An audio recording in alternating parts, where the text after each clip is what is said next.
Hi, good evening. This is Dr. Hall, and I'm happy tonight to join you and read a bedtime story for everyone.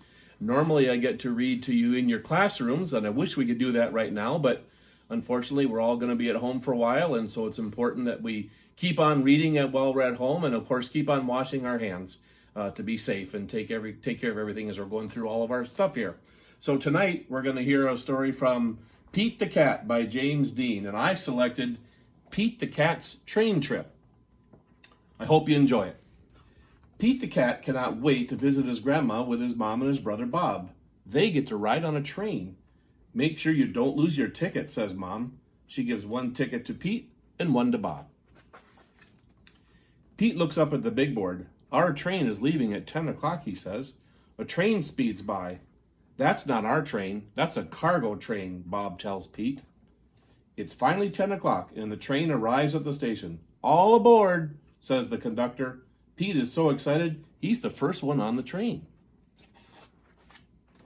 Pete's mom finds 3 seats together. I can't wait to see Grandma, says Bob. I can't wait to explore the train, says Pete.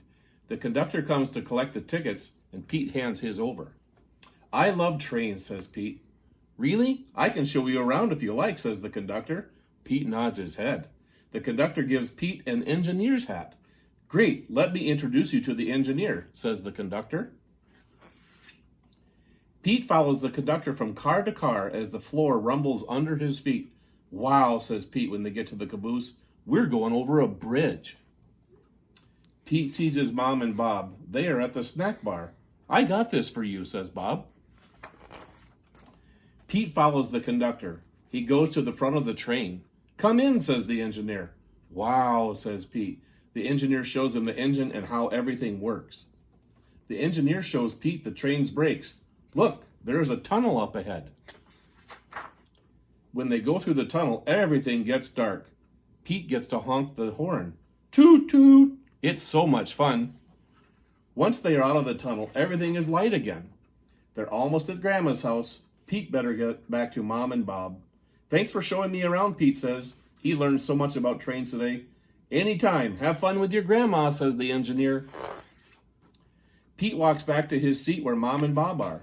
It is a much longer walk than he remembered. He stops and meets new friends along the way. They live in different towns. They are getting off at different stops. What a groovy ride. There's Pete's seat. It's good to see Mom again. We are getting off at the next stop, says Mom. Pete is happy he made it back to his seat in time. He can't wait to see Grandma. Toot toot. Pete looks out the window and sees Grandma. He waves at her from the window.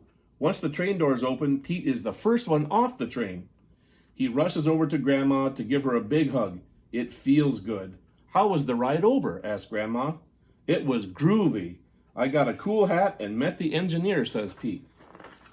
Pete loves riding the train. He even drew a picture of the train for Grandma. Grandma loves it. What a special day. So I hope everybody enjoyed that story about Pete and the train ride and how he got to go see his grandma. Again, I want you to all be safe and take care while you're at home. Remember, read every day, do some schoolwork every day. Enjoy the time with your family and remember to wash your hands. I hope to see you back in school real soon.